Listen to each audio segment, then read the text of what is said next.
25 जुलाई 2005 को सोमवार था, तो 12 जुलाई 2005 को कौन सा दिन होगा? यहाँ पे देखते हैं, यहाँ पे महीना और वर्ष दोनों जगह सेम सेम है। यहाँ पे भी जुलाई है और यहाँ पे भी जुलाई है, और वर्ष 2005 यहाँ पे भी है। तो इसमें कैसे सॉल्व करेंगे इसको हम 25 जुलाई में से 12 जुलाई को घटा लेंगे, तो टोटल कितना बचेगा? 25 जुलाई में से 12 को घटाएंगे जब, तो यहाँ पे बचेगा 13। जो 13 बचा उसमें 7 से डिवाइड कर देंगे। इसका हम विषम दिन निकालेंगे, जो 13 है उसका हम विषम दिन निकालने के लिए 7 से डिवाइड करना होता है। तो 7 से डिवाइड करने के बाद जो हमारा शेष फल बचता है, भागफल नहीं, शेष फल यहाँ पे कितना बच रहा है? 7 एकम 7, 6 बच रहा है। तो ये शेष फल हो गया। जो यहाँ पे 6 बचा, अब हम यहाँ पे देखेंगे, ये जो 25 जुलाई है 12 जुलाई से ज्यादा है, मतलब बाद का देके पहले का टाइम पूछ रहा है, पहले का दिन पूछ रहा है। तो हमें जो पहले का दिन पूछ रहा है, तो यहाँ पे सोमवार दिया हुआ है,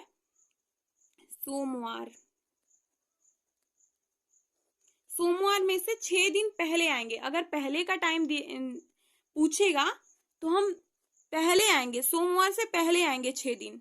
देखते हैं, 1 2 3 4 5 6। तो सोमवार से पहले कौन कौन सा दिन आता है देखते हैं। रविवार, सोमवार के बाद रविवार, शनिवार, शुक्रवार, बृहस्पतिवार, बुधवार और मंगलवार। तो यहाँ पे कौन सा दिन हो गया? मंगलवार। यहाँ पे ऑप्शन कौन सा सही है? डी ऑप्शन सही है, मंगलवार। ठीक है, अब अगला क्वेश्चन ऐसे ही है। 5 जून 2008 को मंगलवार था, तो 8 जुलाई 2008 को कौन सा दिन होगा? ये भी मतलब इसमें महीना अलग अलग दिया हुआ है, लेकिन वर्ष एक ही है। जैसे 2008 यहाँ पे है 5 जून। ठीक है, अब हम देखेंगे जून में टोटल कितने महीने, मतलब कितने दिन का जून होता है। जून जो होता है टोटल 30 डेज का होता है। 30 डेज में से 5 डेज घटा देंगे, माइनस कर देंगे, तो बचेगा 25 डेज। ठीक है, अब जून का हो गया यहाँ पे 25। अब हम इसमें प्लस कर देंगे 8 जुलाई, मतलब 8 दिन जुलाई में भी गया है। ठीक है, 8 जुलाई। अब यहाँ पे ऐड करने के बाद आ रहा है 33। अब 33 का हम ऑड डेज निकालेंगे, मतलब विषम दिन। ऑड डेज निकालने के लिए क्या किया जाता है? 7 से डिवाइड किया जाता है, 7 से भाग देंगे। अब हम भाग देने के बाद हम इसका शेष फल देखेंगे, तो कितना बचेगा? 7 चौक 28, बचेगा कितना? 5 बचेगा टोटल। ठीक है, शेष फल 5 आ गया। अब हमें यहाँ पे क्या करना है? यहाँ पे देखना है, ये हम क्या पहले बताए थे कि बाद का देख के पहले का दिन पूछ ले तो हमें पहले में से मतलब पहले आना पड़ता है। सोमवार से पहले जाना पड़ा था वहां पे। तो यहाँ पे क्या पूछा है? पहले का टाइम दिया हुआ है 5 जून। 5 जून के बाद ना 8 जुलाई आता है, तो हमें क्या करना होगा? मंगलवार यहाँ पे दिया हुआ है, टाइम दिन दिया हुआ है मंगलवार। ठीक है, अब हमें इससे बाद आगे जाना पड़ेगा। आगे का टाइम पूछा है तो हमें इससे आगे जाना पड़ेगा, मंगलवार से आगे। तो मंगलवार से आगे कितने दिन जाना पड़ेगा? 5 दिन। मंगलवार 1 2 3 4 5, तो मंगलवार, फिर इसके बाद क्या आता है? बुधवार, बृहस्पतिवार, शुक्रवार, शनिवार, रविवार। तो यहाँ पे क्या आ रहा है? रविवार। तो इसका आंसर क्या हो जाएगा? ए ऑप्शन सही हो जाएगा यहाँ पे, रविवार। ठीक है, अब ऐसे ही आगे अगला क्वेश्चन है। 10 जनवरी 2016 को सोमवार था, तो 18 फरवरी 2018 को कौन सा दिन होगा? अब यहाँ पे क्वेश्चन अलग है, यहाँ पे मतलब वर्ष भी अलग है और मंथ भी अलग है, सब कुछ अलग है यहाँ पे। अब यहाँ पे इसको कैसे सॉल्व करेंगे? इसको यहाँ पे जो दिया हुआ है 10 जनवरी 2016 को सोमवार था, अब हम पहले जो ये दिया हुआ है ना, हम इसका भी निकालेंगे। इसका पहले निकाल लेते हैं। 10 जनवरी 2016 का निकालेंगे। कैसे निकालेंगे? ये जो डेट है ना, ये 10, तो 10 लिख लेंगे प्लस। अब जनवरी का कोड होता है, यहाँ पे महीनों का भी कोड याद करना पड़ता है। जैसे जनवरी और फरवरी का कोड लीप ईयर में चेंज होता है, और नॉर्मल ईयर में सभी मंथ्स का कोड मतलब अलग अलग होता है, लेकिन लीप ईयर जो होता है उसमें जनवरी और फरवरी का कोड देख लेते हैं। हमें क्वेश्चन सॉल्व करने से पहले कैलेंडर का कुछ कोड होता है, उसे याद करना जरूरी होता है। जैसे महीनों का कोड अलग होता है, शताब्दी का कोड अलग होता है, और दिनों का भी कोड अलग होता है। तो नॉर्मल ईयर का जो कोड होता है जनवरी टू दिसंबर का, वो होता है 144, 025, 036, 146। इसको हम ऐसे याद कर सकते हैं। और लीप ईयर का कोड जो होता है, महीनों के कोड में लीप ईयर का जो कोड होता है वो 0 और 3, सिर्फ जनवरी और फरवरी के महीने का कोड चेंज होता है लीप ईयर में, और किसी महीने में चेंज नहीं होता लीप ईयर का। अब यहाँ पे शताब्दी का कुछ कोड देख लेते हैं। शताब्दी का कोड होता है ये 0642। ये 4 ही कोड होता है। ये आगे पीछे मतलब आगे भी ऐसे ही होगा, जैसे 15 से 18, 15, 16, 17, 18 शताब्दी तक 0642 है। अब इसके आगे 18 के आगे 19, 20, 21, 22, अब इसमें भी यही लग जाएगा 0642।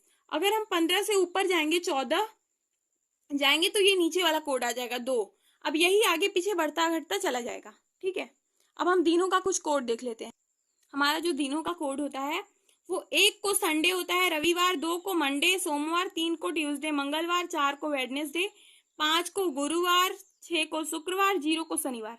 1 से स्टार्ट होता है रविवार से, तो 1 से स्टार्ट होके 6 तक शुक्रवार होता है, लेकिन 0 शनिवार का होता है। हमें ये याद करना पड़ेगा। अब हमें यहाँ पे कैलेंडर का कोड पता चल गया है, तो हम यहाँ से मतलब पता कर सकते हैं, यहाँ पे लिख सकते हैं। जो जनवरी का कोड होता है वो जनवरी और फरवरी का कोड लीप ईयर में चेंज होता है, तो हम यहाँ पे पता करेंगे ये लीप ईयर है या नहीं है, 2016 लीप ईयर है या नहीं है। इसको निकालने के लिए क्या करेंगे, 4 से डिवाइड करेंगे। 4 से डिवाइड, यहाँ पे 4 से डिवाइड करके पूरा पूरा कट जा रहा है। 2016, 4 पंचे 20, 4 चौक 16, तो ये लीप ईयर है। अगर पूरा पूरा कट जाता है तो वो लीप ईयर माना जाता है। तो लीप ईयर में जनवरी का कोड था 0। ठीक है, प्लस कर लेंगे। अब यहाँ पे जो 20 है ये शताब्दी है, 20वीं शताब्दी। ठीक है, तो शताब्दी का भी कोड वहां पे था 0642 याद करना था, तो 20 का कोड होता है 20वीं शताब्दी का 6। ठीक है, 6 हो गया। अब हम यहाँ पे जो 16 वर्ष है इसको 16 ऐसे ही लिख लेंगे, प्लस यहाँ पे एक और चीज जोड़ना होता है, जो क्या है, 16 वर्षों में टोटल कितने लीप ईयर आए हैं इसको ऐड करना पड़ेगा। तो हम यहाँ पे टोटल लीप ईयर मतलब जानने के लिए क्या करेंगे, 4 से डिवाइड करेंगे 16 को, तो 4 चौके 16, जो भागफल आएगा वही हमारे यहाँ पे ऐड होगा। तो हमें सबको ऐड करने के बाद टोटल कितना आ रहा है, 36 आ रहा है। अब हमें इसका ऑड डेज निकालना है, जैसे आगे सबका निकाले थे वैसे ही इसका भी ऑड डेज यानी कि विषम दिन पता करना है। विषम दिन पता करने के लिए क्या करना होता है, 36/7 कर देंगे, 7 से भाग दे देंगे। 7 से भाग क्यों देते हैं, क्योंकि एक हफ्ते में टोटल 7 दिन होते हैं, तो हम भाग देके पता करेंगे इसका शेषफल कितना आ रहा है। तो 7 पच्चे 35, तो एक शेषफल बच रहा है। तो एक शेषफल बच रहा है, तो हम यहाँ पे देखेंगे कि यहाँ पे सोमवार दिया हुआ है। ठीक है, और यहाँ पे एक दिया हुआ है। एक कौन से दिन का कोड होता है, वहां पे हम बताए थे आपको, रविवार का एक कोड होता है। ठीक है, रविवार। अब हम रविवार में एक दिन और ऐड करेंगे, +1 डेज, तब जाके सोमवार होगा। +1 डेज, तब जाके सोमवार बनेगा। अब हम ऐसे ही आगे इसका 18 फरवरी 2018 को भी ऐसे ही सॉल्व करेंगे। यहाँ पे लिखते हैं 18 फरवरी 2018। ठीक है, अब यहाँ पे है 18, इसको ऐसे ही लिख लेंगे, प्लस जनवरी और फरवरी का कोड चेंज होता है लीप ईयर में, तो हम देखेंगे ये लीप ईयर है या नहीं है। 2018 लीप ईयर नहीं है, क्योंकि 4 से ये पूरा पूरा नहीं कटेगा, आप काट के देख सकते हैं। तो ये इसका कोड क्या हो जाएगा, 4 हो जाएगा फरवरी का। नॉर्मल ईयर में कोड फरवरी का 4 होता है, आप याद करना पड़ेगा कोड। अब यहाँ पे 20वीं शताब्दी का कोड यहाँ पे हम बताए थे आपको 6 होता है, 6 ऐड कर लेंगे, प्लस 18 वर्ष को 18 लिख लेंगे, प्लस यहाँ पे एक और चीज जो ऐड करना है, क्या है, वो लीप ईयर कितने हो रहे हैं, टोटल लीप ईयर कितने हो रहे हैं 18 वर्षों में कितने हो रहे हैं। अब हम इसको 4 से डिवाइड करेंगे, तो 4 चौके 16, जो भागफल आएगा वही हमारा लीप ईयर होता है, तो इसको भी हम ऐड कर लेंगे। ऐड करने के बाद टोटल कितना, यहाँ पे टोटल ऐड करने के बाद 49 हो रहा है। 49/7 करेंगे, इसका विषम दिन निकालेंगे। विषम दिन निकालने के बाद जो शेष आ रहा है वो 0 है। तो 0 कौन से दिन का होता है, शनिवार का। तो शनिवार में एक दिन और जोड़ेंगे, तब जाके रविवार होगा, तब ये डी आंसर सही होगा, ये ऑप्शन सही होगा।